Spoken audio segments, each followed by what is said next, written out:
In 2021, over 9,000 students in South Korea reported being physically assaulted by their classmates. That's more than 24 cases every single day. And this doesn't even include the verbal abuse, online harassment, or soul-crushing isolation that often goes unreported.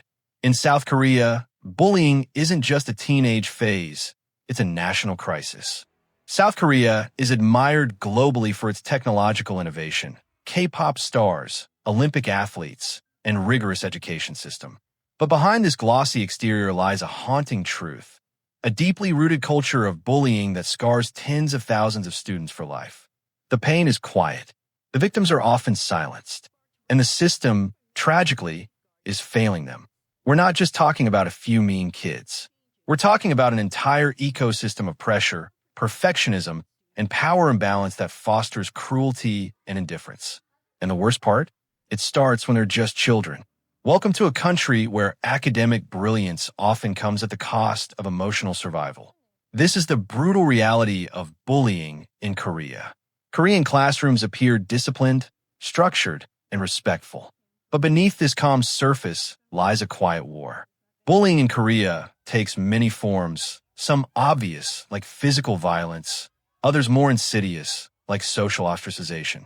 The most feared term is wang-tta, by a student who's completely excluded by peers. Being labeled wang-tta can mean enduring school in total isolation. There's also gapjul, kapjir, the abuse of power. In school hierarchies, stronger, wealthier, or more popular students often dominate others. This hierarchy starts young, and exclusion is swift and brutal. Teachers are often passive bystanders. Tradition, workload, and fear of parental backlash keep them from intervening. In some cases, they even reinforce the bullying dynamic. Welcome to Crumble of Kings, where we uncover the harsh truths behind power, culture, and society. Today, we're diving into one of South Korea's darkest secrets, a crisis so silent, it's costing young lives. Why don't more students speak up?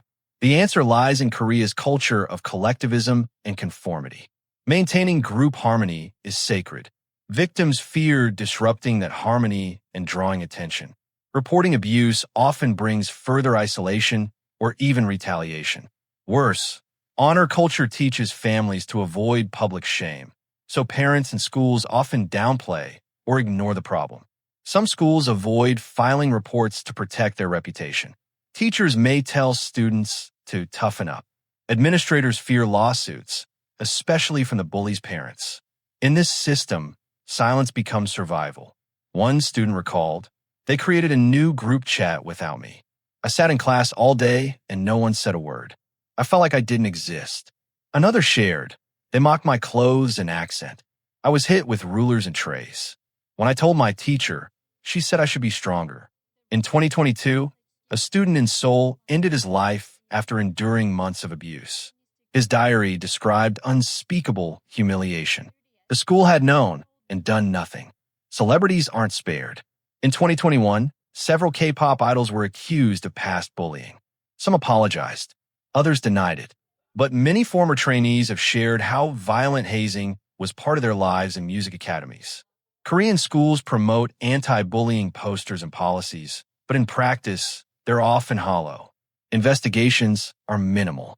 Bullies may face light punishment, a short suspension or an apology letter, while victims are forced to transfer or drop out. The 2012 School Violence Prevention Act was a step forward, but enforcement is inconsistent. Schools often hide data or pressure victims to remain silent to protect their image. The system isn't underfunded, it's under-empathetic. In the digital age, bullying has moved online.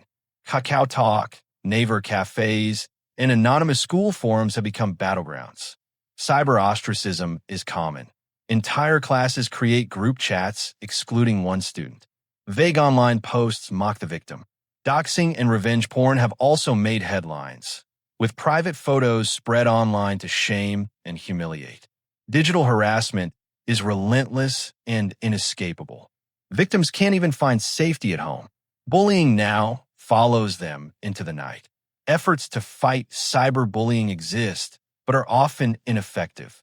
Reporting tools are buried, and schools lack the expertise to intervene.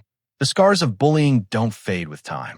Many victims experience PTSD, anxiety, depression, and suicidal ideation well into adulthood. School trauma is now a recognized psychological condition. Adult survivors struggle with trust, self-worth, and intimacy. Some underperform academically or professionally due to long-term damage. Seeking therapy in Korea still carries stigma, especially for older generations. Even when help is available, it's often too late. Korea's education system is a pressure cooker. Students attend school by day and private academies by night. Sleep is rare. Stress is constant. Appearance matters too. Rigid beauty standards mean students who are heavier, have acne, or dress differently are easy targets. Success is seen as the only acceptable outcome. Deviance, whether social, physical, or academic, is punished through exclusion. Parents, too, face pressure. Many unintentionally transfer that pressure to their children, dismissing bullying as weakness or part of growing up. Change is happening. Online communities are giving survivors a platform to share stories anonymously. Student activists are pushing for reform. Some schools are implementing mental wellness programs, empathy training, and peer mediation. The government is investing in digital monitoring and launching national awareness campaigns. Pilot programs in cities like Seoul and Busan show that empathy-focused initiatives can reduce bullying. A new generation of students is fighting back with words, with art, and with action. Korean bullying is not isolated. The diaspora feels its effects, too. Korean students abroad sometimes carry past trauma or experience similar patterns in new settings. Japan faces its own crisis. Western countries have their own struggles with school violence. But Korea is becoming a case study for how deeply culture, shame, and pressure can fuel cruelty. What happens in Korea matters everywhere. Because bullying, at its core, is a human issue, not just a Korean one. Bullying in Korea is more than just a school problem. It's a reflection of national values, conformity, shame, perfection. This is the side of Korea the world rarely sees. This is Crumble of Kings, where the facade ends and the truth begins. Like, share, and subscribe for more untold stories.